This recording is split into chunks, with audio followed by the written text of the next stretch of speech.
Ayun, welcome back mga Brad. So hindi talaga tayo ngayon nagba-vlog kasi nga reels kasi inaatupag ko. Pero dahil may nakakakilala sa atin kanina, shoutout lang natin si Boss. Eto, nangingi siya ng sticker natin kaso wala pa tayong may bigay. Hindi pa ako nagpapagawa. Ayan, shoutout sa'yo, nagpicture na lang kami niyan. No? Salamat at kahit papaano is may nakakakilala na sa atin.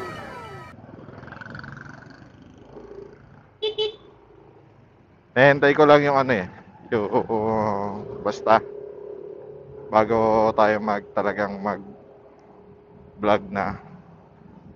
Abangan nyo na yan by October kasi may bago tayong gadgets.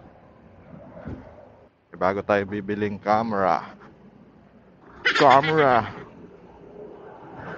Siyempre yung pinaka latest na. Para ano. And kaya matipid ako kasi sa pag video is gawa nung malaki yung kinakain ng memory nitong ni Insta. Siyempre 5.7K ba naman. Yung 10 minutes umaabot ng 15 gigabyte ata. Yun. So, hanggang dito lang mga prad. Nag-video lang talaga ako para sa a big shout out sa nakakalala sa atin. So, shout out ulit sa'yo boss and are sa atin.